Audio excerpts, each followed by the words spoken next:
Yo, what's up everybody? It's Connor from Unscripted, back with another video. In today's video, we have some more roster mania to talk about and some CDL news to talk about as well. And as always, we're doing things off the script. Before we hop into the video, don't forget to leave a like down below if you enjoy. Leave a comment as well with your thoughts on what we talk about today. And subscribe to the channel as well if you are enjoying the content and looking for more of it. I appreciate all that. It means a lot to me. Let's hop right in. So, I do see the mop is gone off the top of the head. That's good news. First video with a new haircut, so that's good to see. Head's looking a little big, but that's better than that mop I had on my head. So anyway, let's hop right into this video. And as you see, the London Royal Ravens did make their roster moves official, which we talked about in this morning's videos. So they did announce that Alex will be returning to resume his role in the starting lineup, and Dominate will be returning to his role as the coach. And this is worded interestingly, so I thought I'd cover it. It says Astro, I said it again, Astro's in my Afro will be joining up with the squad. Did not say he will be starting, so as far as we know, he's starting in place of Zed. That's like the intel or the rumors, but I guess that's not official yet. As of now, I guess Zed is still on the starting lineup, but all signs point to that not being the case. So as long as Afro's visa is approved in time, or is approved, but as long as he gets to the States in time, all signs point to him being in the starting lineup. But I guess for now, he's not, but they are scrimming that way. And as you see here, not off to a great start. New London versus Easter, map 2 Apocalypse with their scrim. They lost 250 to 88. Obviously, just one map. Obviously, it's just, a scrim. And it's against a very good amateur team, the best amateur team probably in the world, definitely in North America. So, I mean, that's just interesting. I just thought I'd throw it in there. And also, it boosts the Tom Gravity hype bandwagon, which I am leading the train on. I'm all on Tom Gravity into the CDL. So, anyway, I can gas him and his team, I will. But yeah, that's how London has started so far. Again, just a scrimmage, and really means nothing in the grand scheme of things. Moving over to Seattle, they also made their news official. The Surge and Decimate have decided to mutually part ways as we prepare to move forward into Stage 4. We would like to thank JT and wish him the best on his future endeavors. Surge player operations and coaching staff are working hard in order to find a replacement ahead of Stage 4. So no replacement as of now. I think Looney honestly probably is an option. I think Vivid, maybe they'll try again, could be an option. Zaptius could be an option, but I think he's, as we covered this morning, he's probably off to Paris, so I'm really not sure where they're going to go. I think maybe they'll get John. This is the Luminosity sort of ownership group, and John was with Luminosity for a long time. There's some familiarity there. That wouldn't surprise me. I'm not sure what else we're going to see. There's a couple of options, a lot of good talent in the amateur scene, and some talent on the pro benches as well. So we'll see how that goes, but they have parted ways, as the rumor was that he benched himself, which we'll get to in a minute, might be true. I think it was true. Decimate himself says, "Good luck to the boys in Seattle. Felt like I wasn't the piece that could fit in and get us wins everyone wanted. They are all absolute champions, and I have nothing but respect and love for them, the organization, and the fans." So he does say, I felt like I wasn't the piece. He wasn't saying that somebody else felt that. It seems like he's saying I thought that. So respect to his team, but he's not ready. I think he's personally trying to cover himself and save face and get off of a sinking ship and not hurt his chances of getting a roster spot next year. That's just my opinion. That's the opinion of a lot of people, but that's how it goes for now. Octane, he weighed in. Yeah, I assume that was in response to Decimate's post. I'm not 100% sure, but that's Octane's thoughts. Just want to throw it in there. But good news for Seattle is there is a solution. There is a 100% fix to their issue. He goes by the name of Doug Censor Martin. He says on Twitter, "I heard Seattle Surge is looking for a sub player for Stage 4 with a picture of himself in a Surge jersey.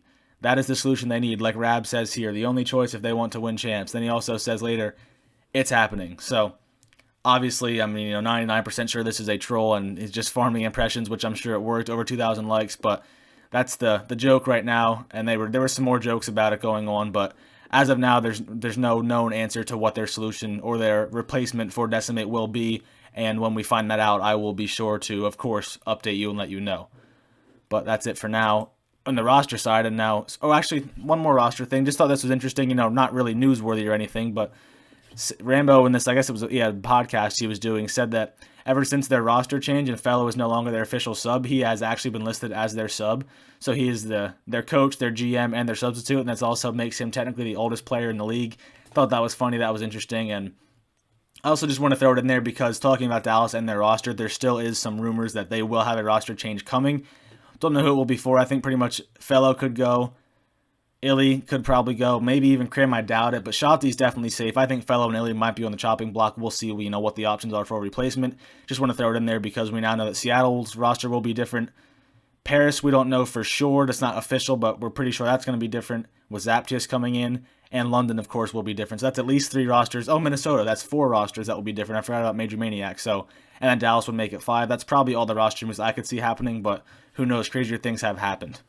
Now moving beyond the roster moves and into the game itself, we have the good news. Standoff is coming May 20th. That's awesome. It will be in the CDL rotation right away, I'm sure. So my thoughts on this are, I know a lot of people say they want it to replace maps. I don't personally feel that way. I think they should just add it to the rotation and have an extra map in there. I don't think an extra map hurts anything. Now, if they were going to replace maps for Hardpoint, everybody hates Garrison. I don't mind Garrison whatsoever. So Hardpoint, truly, I would not replace anything. Maybe I know a lot of teams don't like Apocalypse, but some do. So personally, if I was picking one to replace, I might pick Apocalypse over Garrison, but really I wouldn't pick any. I would just let them all in the rotation, add Standoff to the mix. Search and Destroy. People are saying Miami, which is crazy to me. I think, again, Search, I think it should just be added to the rotation, but if one was going to be replaced by Standoff, it should 100% be Checkmate. And it's not that I don't like watching that map. I like watching Checkmate, generally in all the modes, but just the fact that the bomb site is the one bomb site, I think it's A, is practically unplantable, and if it gets planted, it's undefusable basically. Like, it's just never used. So there's really no point in having a search map in the rotation where only one bomb site is ever played.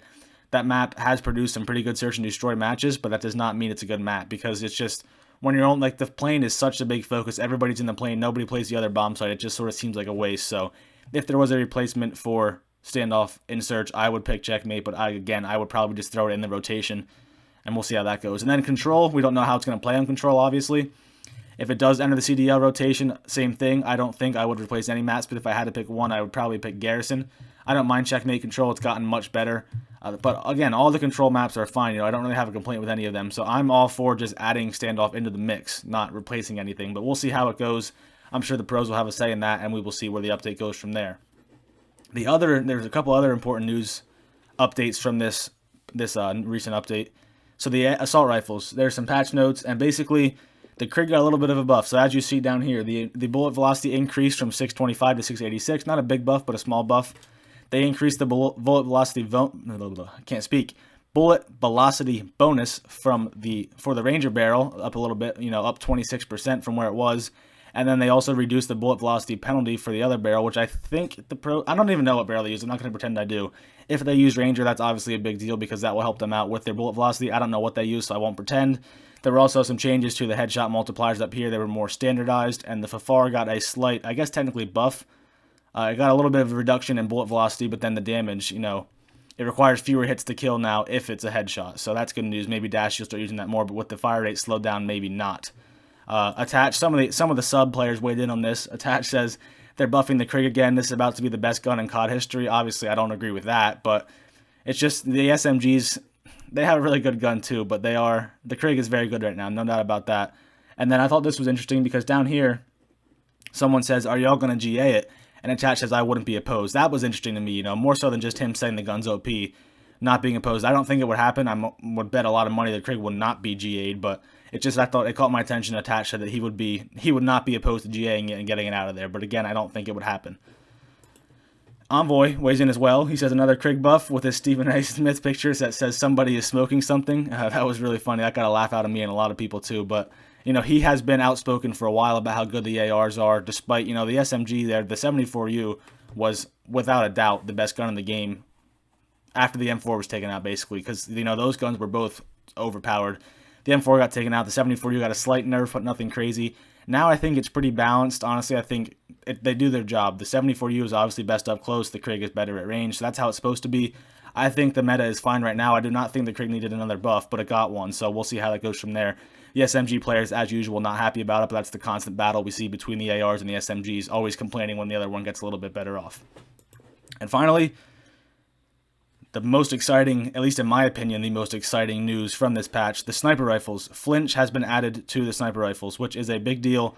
Obviously, sniper rifles has not been in the CDL at all this year because they were just so overpowered with the smokes and also the no flinch. Now that's changing. That is great news. I really, really hope it gets added to Search and Destroy. We all feel that way. Search and Destroy in this game with no smokes and no snipers, it's just dry. 4v4, no smokes, no snipers. There's just such a limited potential for making big plays. Get that suspense in there. Let Dashy put a sniper in his hands. Let whoever put a sniper in his hands and see what for plays they can make. I'm blanking on the other good snipers right now, but just all these good snipers. There's so many of them. Let them make plays on the map. It'll make Search and Destroy so much better to watch. And, right now, I don't think Search is bad to watch, but it's definitely not, enjoyable either. It's probably my least favorite to watch just because it's so standard. The setups are the same. there's no really suspense, and I would love to see some suspense added, and I think snipers would help with that. So that would be awesome. I hope we get to see it. We'll see if we see it in the CDL or not. That's going to do it for this video. If you enjoyed, don't forget to leave a like down below. Leave a comment as well with your thoughts on the roster moves, on the update, whatever else you want to talk about. Let me know down below. Subscribe to the channel as well if you are enjoying the videos and you want to see more of them. I appreciate all that. It means a lot to me. So I hope you enjoyed the video. I hope you have a good rest of your day, and I'll talk to you guys in the next video.